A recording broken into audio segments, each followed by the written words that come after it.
Se você nos pede, então, um exemplo da fisionomia de uma historiografia, seja lá de acasos ou do que quer que seja, que pudesse ser dita terapêutica, o que eu poderia dizer? Bem, o que eu diria é que, com base na investigação e discussão interativas, né, que nós, os organizadores deste livro, fizemos dessa questão, em diálogo direto com a obra do Wittgenstein, e que a gente encena terapeuticamente neste capítulo da obra, uma imagem dinâmica possível dessa fisionomia seria uma que o próprio Wittgenstein nos dá a ver lá no aforismo 18 das Investigações Filosóficas. Nesse aforismo, né, ele nos apresenta uma imagem, né, dinâmica, né, na qual ele compara os múltiplos e diferentes usos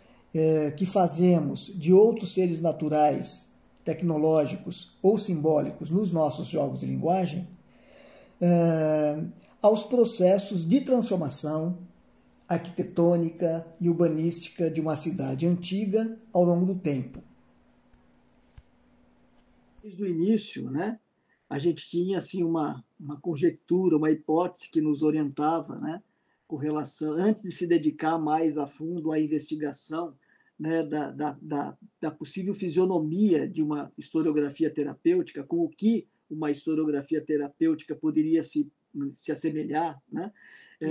A própria ideia, essa própria hipótese de que uma historiografia terapêutica não é de acasos, porque não se trata mais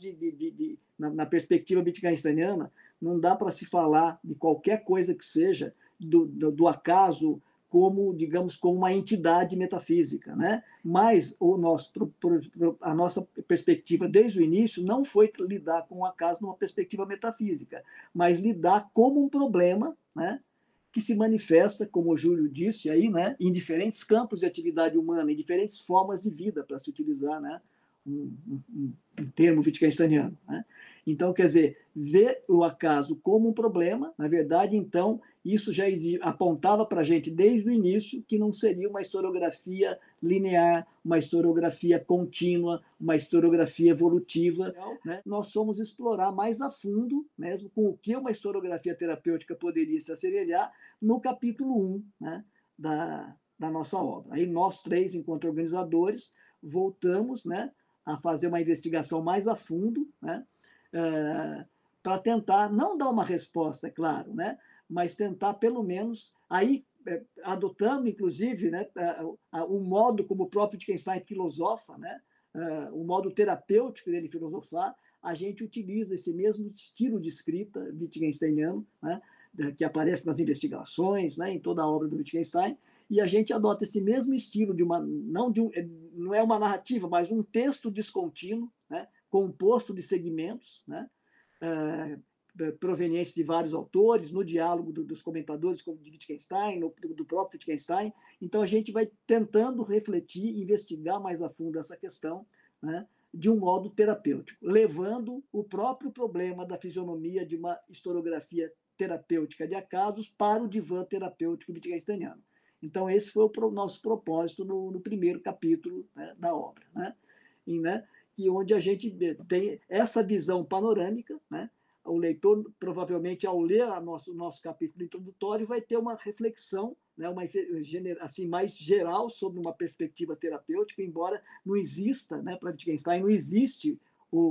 não é um método prescritivo, a terapia não pode ser vista como um método prescritivo e único. Está muito claro lá nas investigações filosóficas, né, que ele fala assim, para cada problema, uma terapia. Então, a gente não pode olhar para uma perspectiva terapêutica, por isso que é uma perspectiva,